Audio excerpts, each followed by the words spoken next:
Hello, everyone. I wanted to welcome you to this presentation of my final portfolio for a technology integration course I've been taking this summer. And what exactly is going to be a part of this presentation?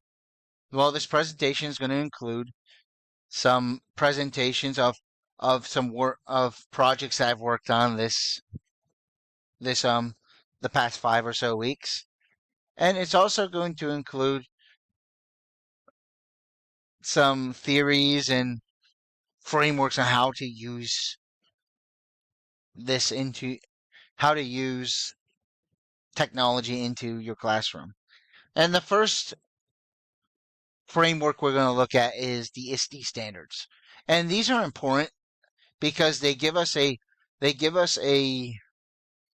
idea on standards that we should be looking to either improve upon or just give us an idea of what we should know as educators when it comes to standards in the classroom and for educators. Now, there's two sets of standards that we looked at in this class. Um, Obviously, right here we're looking at the standards for educators, and then there's a standard for students, and we want to look at those and find our strengths and weaknesses. But a definition straight from ISTE's website. The ISTE standards are a framework that guides educators, leaders, and coaches in using technology to create high impact, sustainable, scalable, and equitable learning experiences. Again, these are something to keep an eye on and to kind of see what strengths and weaknesses you have within using technology in education. And we're going to look into the third one right now pretty extent extensively a little bit. And so the third one is digital citizenship. And digital citizenship relies on the idea that there's a certain way for people to act in the digital world. You can't just go and claim stuff is yours. If stuff is yours, there's always a creator behind that, and creators have their own legality to their creation. And that's the basis of copyright law.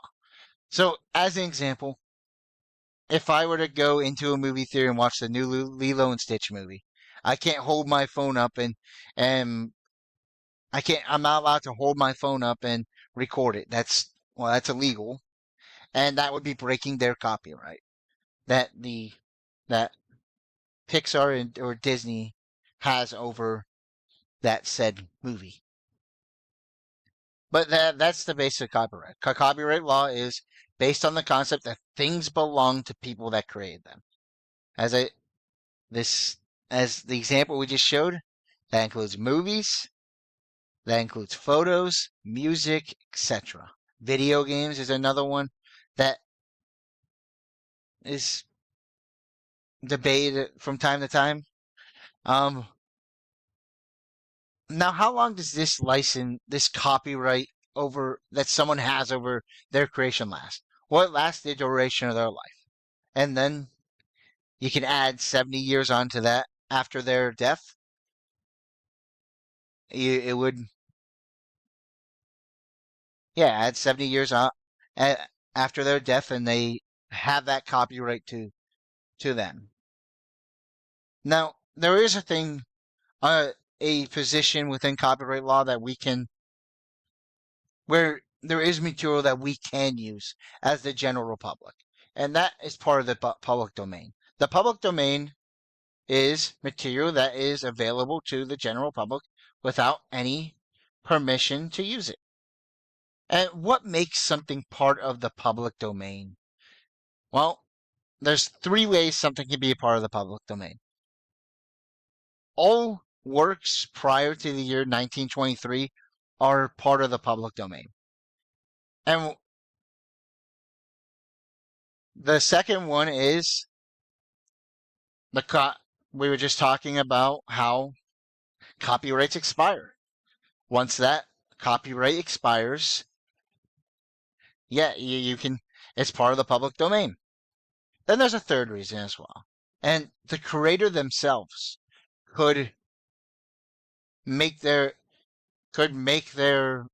work a part of the public domain. If I were to do it, make a painting, I could put that part of the public domain and not hold copyright and over it if I wanted to.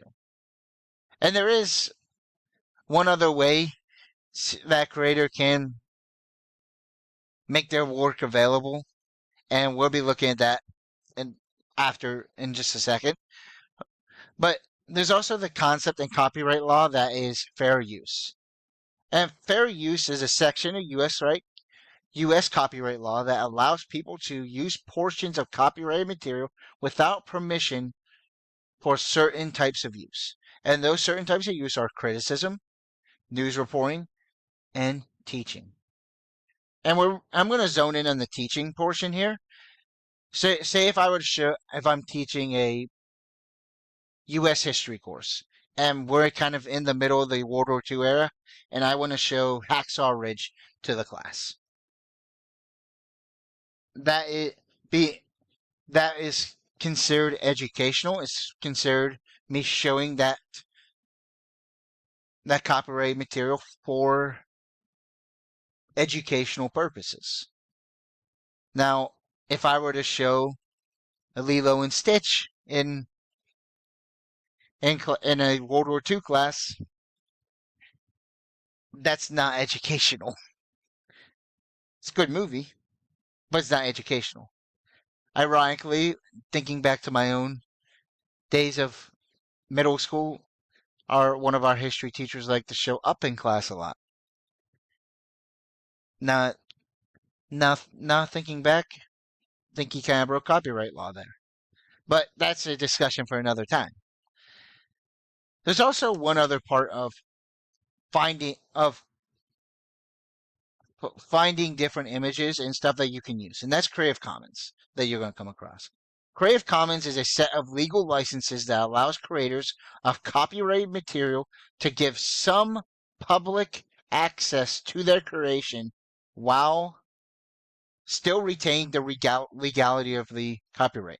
They're allowed to open up some of their access to their work. And there's a way for us to find this on Google, Creative Commons license that we can use as obviously cite these where you get these from. It's very important. But there is a way for us to find these through Google Images. So we're going to open up our browser right here. We'll go, I did George Washington, a different one, so we'll just do George Washington again. And we'll go over to images. So we get images, we have all these images right here. Not all these are, a lot of these are not Creative Commons images. So in order to get to Creative Commons images, we press Tools, we go to Usage Rights, and then Creative Commons Licenses. And these are licenses that we can use that we are able to use through Creative Commons. So it's a fascinating way to find usage rights in images overall. So now we're going to go into two other models that help us decide how to use technology in the classroom and evaluate how we use technology in the classroom. And that's TPACK and SAMR. TPACK is essentially is an acronym that allows us to put together three domains of our knowledge to best use technology in the classroom. First one is technological knowledge. This is a lot of the stuff we've been learning in this course, different educational technologies that we can use to enhance learning or transform it. And there's also content knowledge, and this is the knowledge that we use to that that we know in our content subject area. For me, my content knowledge is in history, social studies, so that would be my content knowledge. Then pedagogical knowledge. This is the knowledge that we know about teaching and different instructional strategies and teaching methods in general. This is knowledge that we are gaining throughout this program, throughout the education program that we are taking part in right at the moment. And then there's the SAMR model. The SAMR model is a little different. It essentially allows us to evaluate how we're using technology in the classroom. And really, in this image that we found, that there's kind of a ladder in this one, it goes, so we start at the top here with substitution, and it gives us an opportunity to evaluate how we view our use of technology. Is our use of current technology, is it enhancing student learning, or is it transforming how we use it? So student learning. And it's a different way to look at it, and I think both these are important because they help us put together everything about technology in the classroom and evaluate how we use it.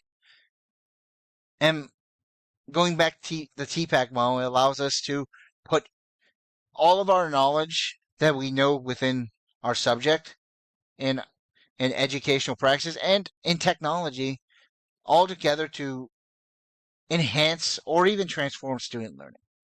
And this allows us to do that. We're gonna take a short break, and we'll go on to part 2 of this presentation in just a moment.